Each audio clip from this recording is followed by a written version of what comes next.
से पहले श्री गणेशाय नमः। गणेश जी का आशीर्वाद जीवन में बहुत जरूरी है। उसके बाद प्यारा सा मोटिवेशन है कि आंखों में नींद बहुत है पर सोना नहीं है। देखो मोटिवेशन कितना अच्छा है।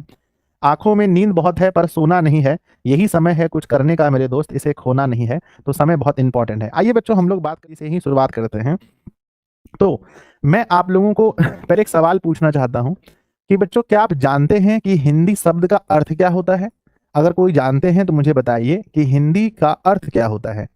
प्लीज, एक पहला सवाल आज उठाया गया है आप लोगों से, ताकि आप लोग इसे अच्छे से बता पाएं कि हिंदी जो शब्द है इसका अर्थ क्या होता है। इतने दिनों से हम लोग हिंदी पढ़ते आए हैं, बचपन से ही पढ़ते आए हैं हिंदी। बताइए हिंदी शब्द का अर्थ क्या होता है। मैं देखना चाहता हूँ। कुछ लोग कह रहे हैं सर हिंदी शब्द का अर्थ। जल्दी जल्दी से। आज आज चूंकि यहाँ पर अलग अलग क्लास के भी विद्यार्थी जी हैं, तो छोटे भाई भी हैं, बड़े भाई भी हैं, सब लोग जुड़े होंगे आज।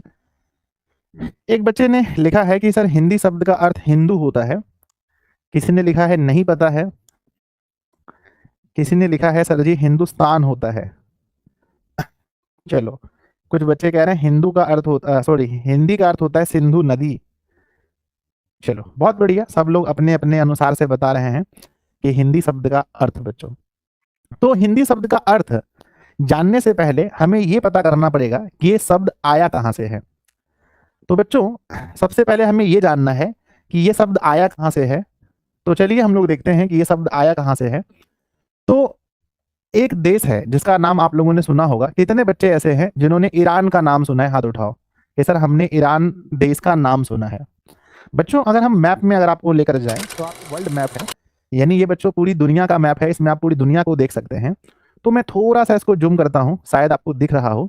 और मैं जूम करता हूं तो आप देखेंगे आप इस मैप को बहुत अच्छे से देखेंगे, आप यहाँ पर देख पाएंगे कि ये बच्चों कोई और नहीं, ये अपना भारत है। और ये भारत का नक्शा आपको दिख रहा होगा कि बच्चों ये अपने भारत का नक्शा है, भारत का मैप है ना। वर्ल्ड मैप में से अपने भारत को मैंने ढूंढ निकाला है। अब भारत को अगर आप देखेंगे तो अभी वर्तमान में भारत ये है, लेकिन पहले ये पास में जो आपका पाकिस्तान है ये भी भारत का ही अंग हुआ करता था। ये जो अफगानिस्तान देखेंगे ये भी भारत का ही अंग हुआ करता था उस समय, क्योंकि बच्चों ये सब पार्ट अलग हुए हैं। पहले पाकिस्तान अलग हुआ, फिर अफगानिस्तान अलग हो गया। तो यहां पर आप देख पा रहे होंगे कि एक देश है, आप देखेंगे यहाँ ईरान लिखा है। ये जो पार्ट आप देख रहे हैं इस पार्ट में यहाँ देखो ईरान लिखा है, लिखा है ना? बोलो हाँ या ना, यस और नो। तो बिल्कुल बच्चों आप देख पा रहे होंगे कि यहाँ पर ईरान लिखा है। और ईरान जो है, अब मैं इसको वहां पर लेकर जाता हूं। ईरान आपने देखा, तो बच्चों आप ये समझिए कि ईरान देश है। और क्या आप मुझे बता सकते हैं कि ईरानी लोग कौन सी भाषा बोलते थे? ईरानी लोग जो है वो कौन सी भाषा बोलते थे? तो मान के चलिए कि ये बच्चों हमारा ईरान है, ये हमारा ईरान है। और ईरान में ये देश का नाम कौन सा है बच्चों? तो देश का नाम हमने कहा कि सर देश का नाम ईरान है। और ईरान के लोग जो भाषा बोलते थे उस भाषा का नाम था बच्चों फारसी भाषा। क्या था बच्चों उस भाषा का नाम? बताओ कमेंट बॉक्स में कि ईरान का लोग कौन सी भाषा बोलते थे। तो ईरान के लोग बच्चों फारसी भाषा बोलते थे। क्योंकि बच्चों ईरान के लोग अगर आप देखेंगे तो स को, है ना, स को वो लोग ह पढ़ते थे। प और फ को वो लोग बच्चों प पढ़ते थे, है ना। त और थ को, त या थ को वो लोग सिर्फ त पढ़ते थे, है ना। द या ध को वो लोग सिर्फ द पढ़ते थे। इसीलिए बच्चों ईरान में अगर आप देखेंगे फारसी में फ को वो लोग प पढ़ते थे। इसीलिए फारसी को वो लोग और क्या बोलते थे? बताओ, फारसी को वो लोग और क्या बोलते थे? तो कमेंट बॉक्स में सब लोग लिखेंगे कि फारसी को पारसी भी कहा जाता है बच्चों। पारसी क्यों? क्योंकि प और फ दोनों के लिए वो लोग प का उपयोग करते थे। तो हम लोग कि फारसी को पारसी कह सकते थे, है ना। अब इसके अगर आप इस मैप को देखेंगे तो जस्ट इसके पश्चिम क्षेत्र में, यहां ध्यान देना बच्चों, बीच में एक नदी बहती थी। बीच में क्या बहती थी? बताओ, बीच में एक नदी बहती थी।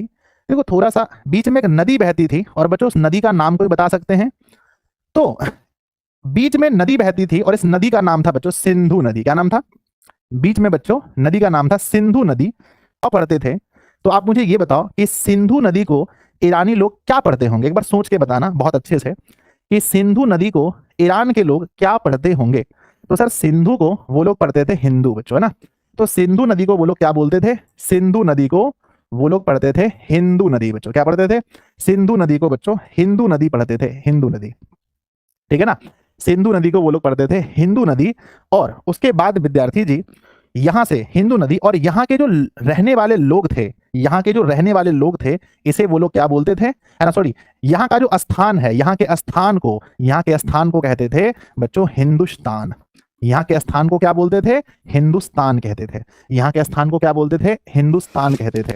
तो मेरे मेरे मेरे विद्यार्थी जी याद रखिएगा, यहाँ के जो जगह था, इस जगह को क्या पढ़ते थे, हिंदुस्तान, जो कि ईरान के किस दिशा में पड़ता था, बताना, ईरान के किस दिशा में अपना भारत था, तो ईरान के पश्चिम दिशा में, ईरान के पश्चिम दिशा में अपना देश हिंदुस्तान था। और ईरानियों ने ही हमें क्या बोला, हिंदुस्तान बोला। ईरानियों ने ही हमें क्या बोला, हिंदुस्तान बोला। बच्चों याद रखिएगा, हिंदू शब्द में द्रुगुकार होता है, हिंदू शब्द हमेशा द्रुगुकार होता है, जबकि हिंदुस्तान, है ना, जबकि हिंदुस्तान शब्द में हर्षुकार होता है। अगर बच्चों यहां तक आप समझ गए तो प्यारा सा दिल बनाकर भेजिए, सब लोग प्यारा सा दिल बनाकर भेजिए कि सर हम यहां तक समझ गए कि ये जो हिंदू, सबसे पहली बात, अभी तक बच्चों, अभी तक हिंदी शब्द नहीं आया है, अभी तक हिंदी शब्द नहीं आया है। अगर आप हिंदू शब्द तक समझ गए तो कमेंट बॉक्स में लिखिए कि सर ईरानियों ने, चूंकि हम लोग सिंधु नदी के किनारे रहते थे और ईरानी लोग स को ह पढ़ते थे, इसलिए वो लोग इस नदी को हिंदू पढ़ते थे। यहाँ के क्षेत्र को वो लोग हिंदुस्तान कहते थे और यहाँ के लोग को वो लोग हिंदू कहते थे। यहाँ के जो लोग हैं, यहाँ के जो आर्य लोग थे, इसे क्या कहते थे, इसे हिंदू कहते थे, द्रुगुकार। यहाँ के लोग को क्या कहते थे, मैं एक बार फिर से लिख देता हूं, यहां पर रहने वाले जो लोग थे, लोग को हिंदू कहते थे, और यहाँ का जो स्थान है इसे हिंदुस्तान कहते थे। यहाँ के स्थान को हिंदुस्तान कहते थे। तो बच्चों अगर हम कह सकते हैं, अगर आपसे कोई पूछे, है ना, हिंदुस्तान कहते थे, अगर आपसे कोई पूछे बच्चों कि हिंदी शब्द किस भाषा से आया है, तो आप क्या बताएंगे? अगर आपसे कोई पूछे कि हिंदी शब्द किस भाषा, नोट देकर के लिखेंगे बच्चों, नोट देकर के लिखिए अपनी कॉपी में, नोट देकर के लिखिए बच्चों कि हिंदी शब्द, लिखिएगा हिंदी शब्द ईरानी, या आप कह सकते हैं फारसी, या आप कह सकते हैं पारसी, है ना, पारसी भाषा से आया है, भाषा से आया है। मेरे बच्चे याद रखिएगा एक चीज को, बहुत इंपॉर्टेंट बात है। ईरानी मैंने क्या बोला, ईरानी, या बोला फारसी, या बच्चों पारसी भाषा से आया है। अगर मैं आपसे पूछूं बच्चों हिंद शब्द का अर्थ क्या होता है, एक शब्द आपने सुना होगा बच्चों हिंद, है ना, हिंद शब्द का अर्थ बताइए, हिंद शब्द का अर्थ क्या होता है? तो आप क्या बताएंगे कि भाई हिंद शब्द का अर्थ क्या होता है? हिंद शब्द का, हम लोग कहते हैं ना जय हिंद, जय हिंद, जय हिंद, तो हिंद शब्द का अर्थ बताने वाले को आज 500 रुपए इनाम में दिया जाएगा, जल्दी से मेरे बच्चे, और उसका नाम भी लिया जाएगा कि हिंद शब्द का अर्थ क्या होता है। जल्दी देखो कि हिंद शब्द का अर्थ क्या होता है। तो लिखा है सर हिंद का अर्थ होता है हिंदू, हिंद का अर्थ होता है हिंदुस्तान। बिल्कुल बच्चों, है ना। हिंद शब्द का अर्थ क्या होता है? हिंद शब्द का अर्थ होता है भारत की भूमि, या बच्चों कह सकते हैं हिंदुस्तान की भूमि। तो हिंद शब्द का अर्थ होता है, हिंद शब्द का अर्थ होता है बच्चों भारत की भूमि, भारत की भूमि। जब भी हम कहते हैं जय हिंद तो समझिए कि हम भारत की भूमि का जयकारा लगा रहे होते हैं। नेक्स्ट है बच्चों कि हिंदी शब्द का अर्थ क्या होता है। हिंदी शब्द का अर्थ क्या होता है? अगर आपसे कोई पूछे बच्चों कि हिंदी शब्द का अर्थ बताइए, हिंदी शब्द का अर्थ, हिंद शब्द का अर्थ तो बता दिया आपने कि भारत की भूमि होती है। अब कोई बताओ कि हिंदी शब्द का अर्थ क्या होता है? जल्दी से कमेंट बॉक्स में बताइए हिंदी शब्द का अर्थ। कोई पूछे भाई कि हिंदी शब्द कहां से आया है, तो ईरान, है ना, ईरानी लोगों ने दिया है, ईरान मतलब फारसी भाषा से आया है। लेकिन हिंदी शब्द का अर्थ क्या होता है बताइए? तो हिंद का अर्थ है भारत की भूमि और हिंदी का अर्थ है हिंद की भाषा, यानी कि भारत की भाषा, है ना बच्चों। इसका अर्थ होता है हिंद की भाषा, अर्थात हम कह सकते हैं भारत की भूमि की भाषा, है ना। तो बच्चों हिंदी का अर्थ होता है हिंद की भाषा, ठीक है ना। तो ये बहुत इंपॉर्टेंट है। अब हम लोग चलते हैं इतिहास की ओर बच्चों, है ना। समझ गए? तो जल्दी से बताइएगा, यहां तक समझ गए तो प्यारा सा दिल बनाकर भेजिएगा। अब चलते हैं इतिहास की ओर। ये था बच्चों, ये था हमारा हिंदी का अर्थ।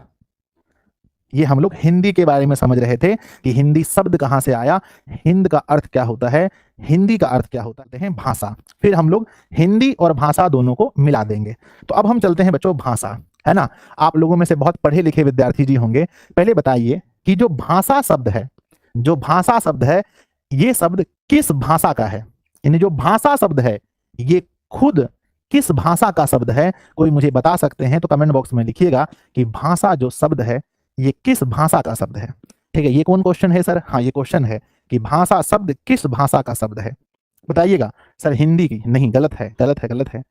जैसे हिंदी शब्द बच्चों फारसी भाषा से आया है, तो बताइए कि भाषा शब्द किस भाषा से आया है? हाँ, बहुत बढ़िया, संतोष कुमार के लिए ताली होना चाहिए कि संस्कृत भाषा से आया है। तो भाषा जो शब्द है बच्चों, भाषा शब्द के बारे में देखेंगे तो भाषा शब्द में कौन सी धातु है? तो भाषा शब्द में भास धातु है।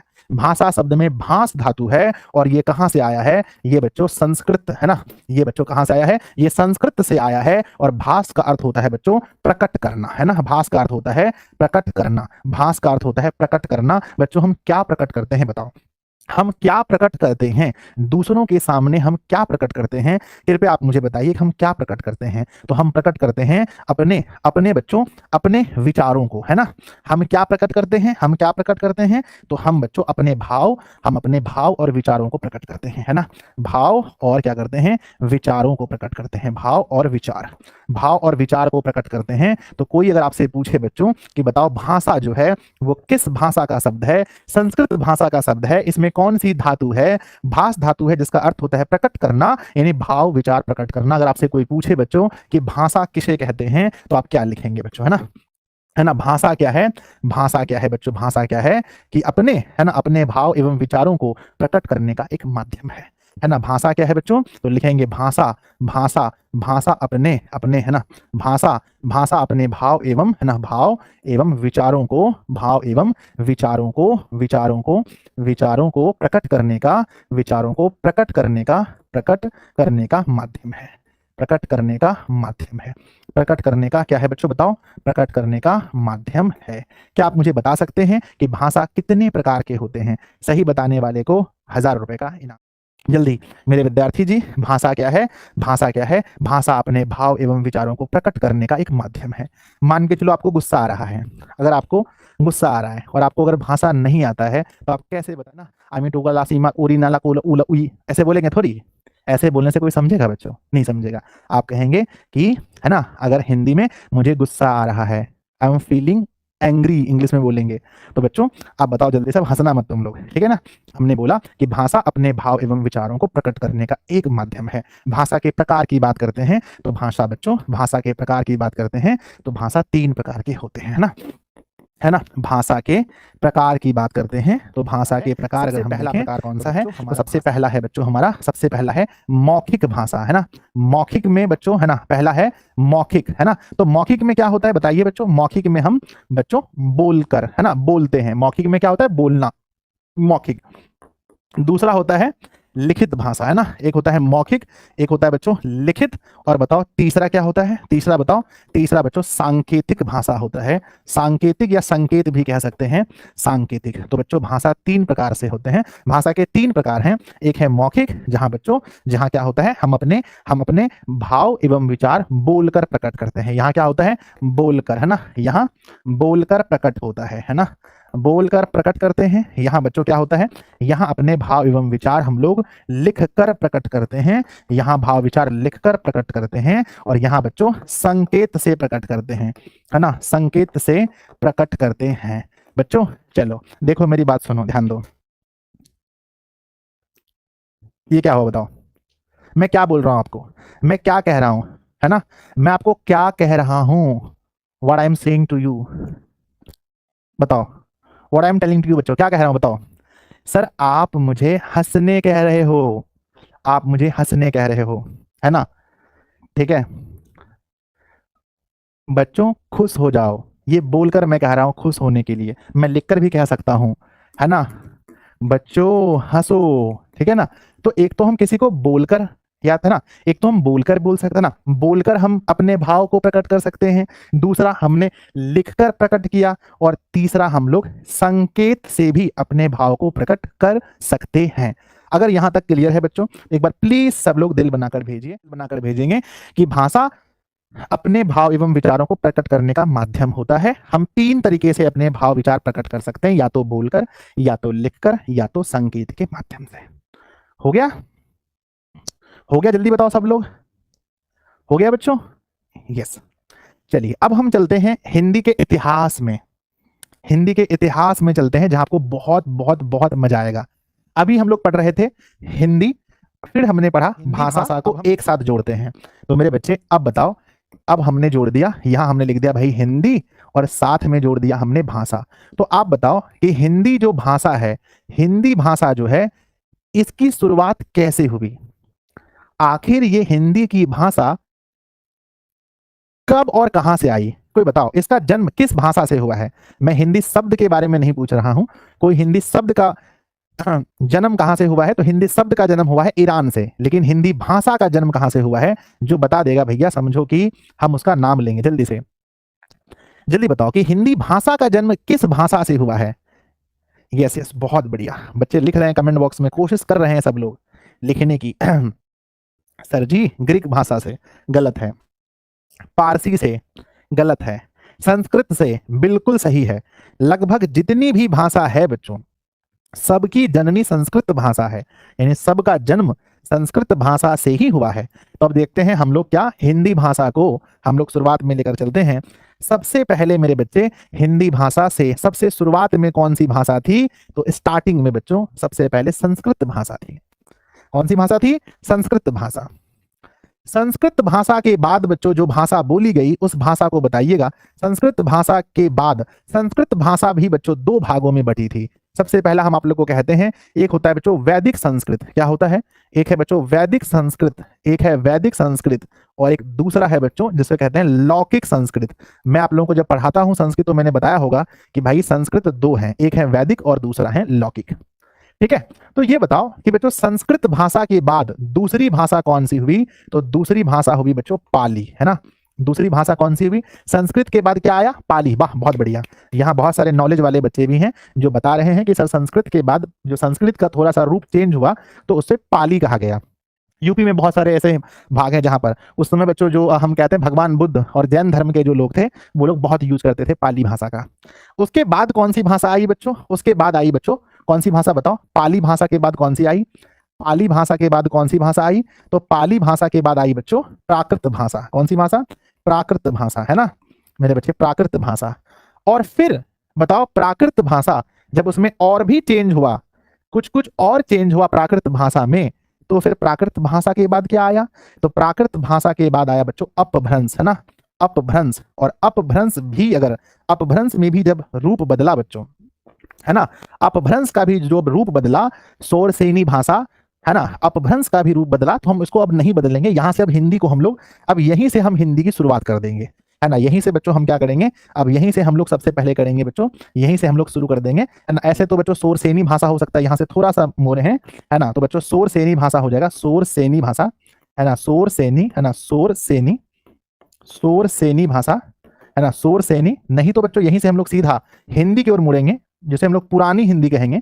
सबसे पहले पुरानी हिंदी, या पुरानी हिंदी को हम लोग कह सकते हैं प्रारंभिक हिंदी, प्रारंभिक हिंदी। और प्रारंभिक हिंदी के बाद क्या आएगा बच्चों बताइए? तो प्रारंभिक हिंदी के बाद आया बच्चों मध्यकालीन हिंदी, है ना। प्रारंभिक हिंदी के बाद क्या होगा?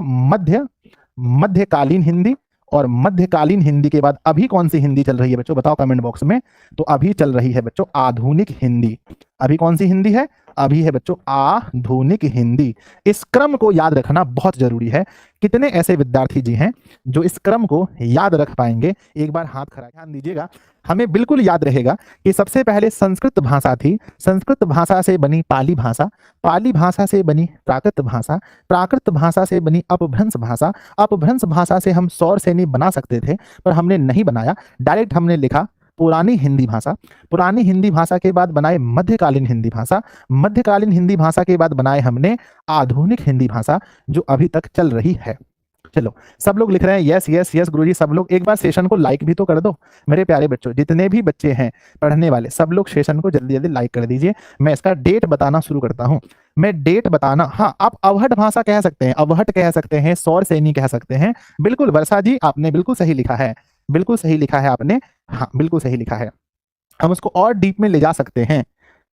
चलिए बहुत बढ़िया। तो आइए बच्चों अब देखते हैं वैदिक संस्कृत का जो समय था वो कब से कब तक था। बच्चों ईशा पूर्व मतलब समझते हैं ना? ईशा पूर्व मतलब होता है ईशा मसीह का जो जन्म है, भगवान यीशु मसीह का जो जन्म है ना, उसके पहले की बात है बच्चों। अभी क्या होता है ना, अभी अगर हम देखें 2024 के बाद बच्चों क्या आ गया बताओ? 2025।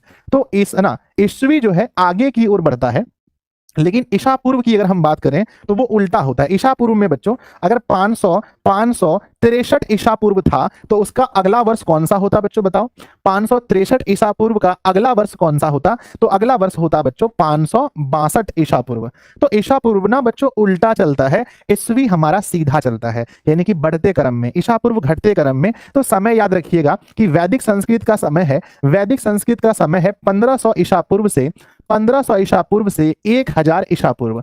1000 ईशा पूर्व तक का जो समय था उसे वैदिक संस्कृत कहा जाता था। और 1000 ईशा पूर्व से 1000 ईशा पूर्व से 1000 ईशा पूर्व से 500 ईशा पूर्व ये समय लौकिक संस्कृत का माना जाता है। और बच्चों 500 ईशा पूर्व से 500 ईशा पूर्व से अगर हम 1 ईस्वी तक देखें, 1 ईस्वी तक देखें तो ये समय पाली का माना जाता है। और बच्चों अगर हम 1 ईस्वी से 500 लगभग 500 का है, 500 ईस्वी तक देखा जाए, 500 ईस्वी तक देखा जाए तो ये प्राकृत का माना जाता है।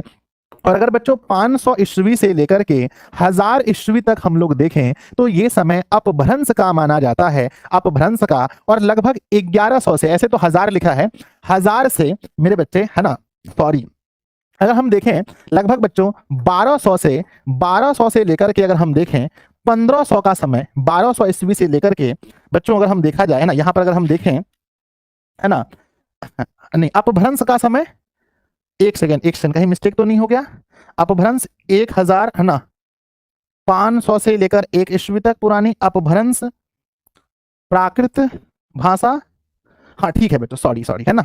अगर यहां से देखा जाए, अगर हम लोग देखें बच्चों 1000 से 1800, 1500 से 1800, 1200 से 1500, हाँ 1000 से अगर हम लोग देखें बच्चों, 1000 ईस्वी से देखें तो 1500 ईस्वी तक ये समय माना जाता है, ये समय पुरानी हिंदी का, ये पुरानी हिंदी का समय था बच्चों। और 1500 से ईस्वी से लेकर के अगर देखा जाए 1800 ईस्वी तक तो ये समय है बच्चों आधुनिक है ना, आना मध्यकालीन हिंदी का। और 1800 ईस्वी से लेकर के 1800 ईस्वी से लेकर के वर्तमान समय तक ये समय है बच्चों आधुनिक हिंदी का। तो आप लोगों को ये याद रखना बहुत जरूरी है। अगर आप लोगों ने अपनी कॉपी में नोट कर लिया है तो एक बार प्यारा सा सर हमने सारा डेट कर लिया है।